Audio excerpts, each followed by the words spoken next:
ભ્રષ્ટાચાર ક્યારે અટકશે?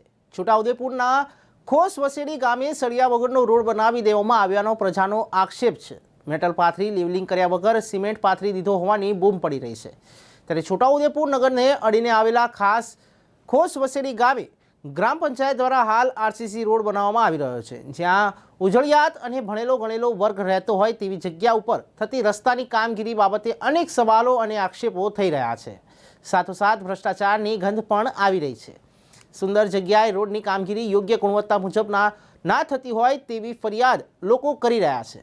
રસ્તા ઉપર લેવલિંગ કર્યા વગર અને સળિયા ફિટ કર્યા વગર આડેધડ મેટલો પાથરીને સિમેન્ટ પાથરી દેવામાં આવ્યો છે. રહીશોનું જણાવવું છે કે બનતા રોડમાં પુરાણ કરવામાં આવ્યું નથી અને નદીમાંથી પથરા લાવીને નાખી દેવામાં આવ્યા છે, જેથી વહીવટીતંત્ર સામે અનેક સવાલો ઊભા થઈ રહ્યા છે. ઉલ્લેખનીય છે કે છોટાઉદેપુર તાલુકામાં અને ડોન બોસ્કો શાળા પાસે આવેલ ખોસ વસેડી ગામે છેલ્લા કેટલાક દિવસોથી આરસીસી રોડ બનાવવાની કામગીરી હાથ ધરવામાં આવી છે. હાલ પણ આ કામગીરી ચાલુ છે, પરંતુ રસ્તાની થતી કામગીરી બાબતે સહેજ પણ યોગ્ય કામગીરી થતી ન હોય તેવા આક્ષેપ ગ્રામજનો કરી રહ્યા છે. હમણાં ખોસ વસેડી ગ્રામ પંચાયતથી મંજૂર થયેલો આ આરસીસી રોડ, જેમાં નહીં પીસીસી કરવામાં આવ્યું, નહીં સળિયા નાખવામાં આવ્યા, તો એની સ્ટ્રેન્થ ને ગુણવત્તા જે કહેવાય એમાં લાગતું છે નહીં કે આ રહેશે. વરસમાં બી કદાચ આ એવું બની શકે કે તૂટી જાય.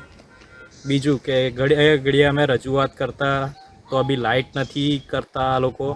વસેડી ગ્રામ પંચાયત સરપંચ સાહેબને ઘણીવાર રજૂઆત કરી છે, એના બાબતે ખૂબ તકલીફ આપે છે. બીજી વસ્તુ કે જોઈ રહ્યા છો આપ રોડ, એનું કંઈ કામ બી એવું પ્રોપર નથી કરવામાં આવી રહ્યું. એટલે પૂરણ કરવામાં આવ્યું છે કે પૂરણ બી નથી કરવામાં આવ્યું, નથી લેવલિંગ કરાયો.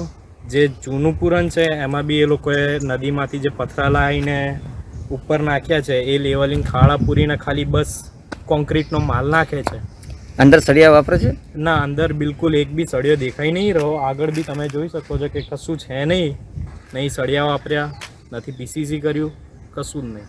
સરપંચનું નામ? સરપંચનું નામ ગમીર સાહેબ છે, ગમીરભાઈ રાઠવા.